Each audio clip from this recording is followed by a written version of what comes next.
Hi guys! Welcome back to my YouTube channel. For this vlog, I'm going to answer some of your anonymous questions that you sent parang a few months back. So here it goes. So para naman merong substance yung vlog na to, I'm also going to share with you guys some things that you might want to avoid if you're still a newbie online seller. Because there were some questions, yung anonymous questions related sa business. So I felt like, okay, let's just share more about being an online business seller. So first question is, how's life lately? So it's very, wow, casual. Hello, friend. How's life lately? It's been busy because I have a business, I have plans, and everything else going on. Next, does your husband still take you out on a date? Just the two of you? Yeah. Of course. So, okay, yung mga business questions naman. How to start a clothing business from scratch? I'm not particular with clothing business to be specific because mine is shoe business, shoes, accessories, bags, ganon. But I think more or less, you know, I can give you tips on how to start, how to start from scratch. Number one tip is secure your supplier. My experience during my first year pa talaga, as in, I think I just had 2 batches na pre-order at that time. Tapos biglang sabi niya, we will close next week. Ganon.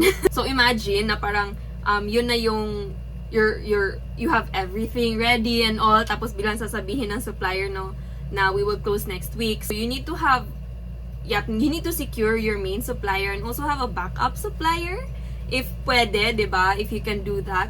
Don't feel kanang shy to ask yung mga specifics like their exact location, are they registered, DTI, business permit, yung lahat ng yon. You need to ask, and then their full names, ID, and even like last year lang I was scammed by a supplier. As in, yung buong restock isang batch. Then biglang nawala, hindi na nag-reply and all. Even with like your best effort na talaga to scrutinize the supplier, mangyayari pa rin siya. So just try to be careful out there. Don't jump on any supplier that you see or anyone who promises na kaya nila tong gawin, blah blah blah, they can do this for you. Ang nangyari dun sa scammer, I had people also messaging me na even worse yung nangyari because they were still starting up, like it was the first batch. So I mean, it made me feel sad for her kasi sana yun na yung starting niya na, you know, to move from her work to open up her own online business. Tapos ganun pa yung nangyari. I really felt bad, but right now she's doing fine. I'm so happy for her. Minsan may mga ganyan talaga. Next, how did you get the courage to move out of the corporate world? Yes. So if you haven't followed me yet or don't know me yet, I'm a CPA. I'm still a CPA, but then I used to work for more of an office setup. Right now, I'm focused on business and content creation. I think the way that I got over the fear was I improved more on my self-confidence. Yung parang believe mo sa sarili mo. Kasi, when things, yung parang meron kang plan, meron kang new idea, you want to embark on something, di ba? You won't be sure of it. But every time na I try something new, I just say na, yeah, I'm not sure of the outcome, I'm not sure of the circumstances, but what I'm sure of is myself. So, alam ko anong kaya ko. Parang ganon. If you're confident, if you have yung believe mo talaga sa sarili mo, I will work on it, di ba? Pagtatrabahuan ko naman yan. I will plan it well. Yung ganon. So, that's where I got the confidence and that's why I'm, you know, brave with it.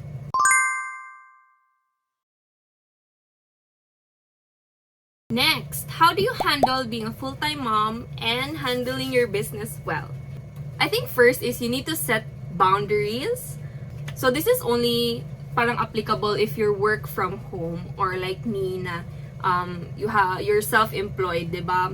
So I really set boundaries na work starts at 9, parang 9 to 11, and then 1 to let's say 5 p.m. ganon, and then I'm back to lunch at 5 to 7, and then 7 to 9 meron na namang parang mga stuff that I need to do. And he's asleep na by ganon na din na time, 9 and 10. And speaking of limitations or setting boundaries, if you're a newbie online business seller, this is also applicable to you. You need to standardize like a few things na parang dito lang yan. Standardize mo yung mga bagay-bagay. Like for example, ganon, yung open and closing time, you need to be strict with it. Even your payment channels, yung delivery options mo, and also yung boundaries niyo with your price. Uso pa rin talaga, kahit ando na yung price, nilalagay mo na, 'di ba, sa product. Meron pa rin talagang, pwede ano na lang, mom naman, I mean, I set that price because that's the value that I'm giving this work or this product. And ikaw din na business owner, you set your limitations and your boundaries na naka-promo na nga or naka-free shipping na nga, 'di ba? So just say, you know, you can say it politely. I don't shame those people also, but you can say it politely na sorry ma, maybe for next time you might want, or I offer them something else na medyo ganun na price na gusto nila, 'di ba? So set your limitations but still be courteous and respectful. Next, don't mind our dogs. What's your secret lately? You're glowing. If you follow me on Instagram, guys. I have there my Shopee Boodles, and also follow me on TikTok because I post there products that I use, products that have been very helpful for me postpartum, and I also have a vlog na about the beauty products that I used while pregnant. How do you know if your standards are too high or too low? Is it wrong to expect nowadays? What's ni? Love? love ni? So my straightforward answer is no, it's not wrong to expect nowadays. And I think it's better that you set your standards high because you're also preparing yourself. Diba? I mean, you're trying to be this amazing woman, to have a career, to look nice, pretty, you feel ganyan. You're preparing yourself for the person. Also, for the right person. But then what's the preparation for if you just submit yourself or you just go for anybody who's not within your standards, diba? I mean, I think that's the reason. I mean, for me, that's the reason na I worked hard on myself. I improved who I am in so many aspects, diba? Because the right person who I'm setting the standards for deserves that one also. Because if you meet my standards, iba ang taas na nun, diba? You will also expect to be with a woman na ganun din yung standards for herself.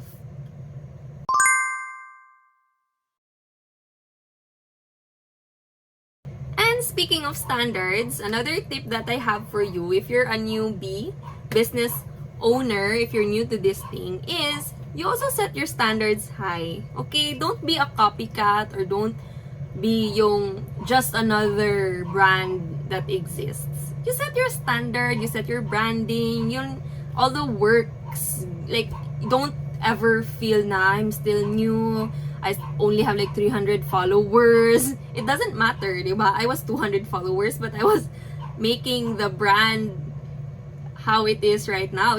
Don't be a copycat because that's the easy way na maging copycat ka lang.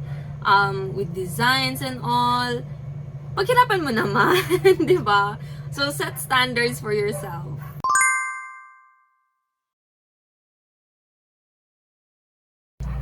Here's a tip that I also want to share with you guys, although hindi na siya related sa any of the questions. Please separate your personal finances with your business finances. Because usually, what I see with others na basta, na-observe ko lang.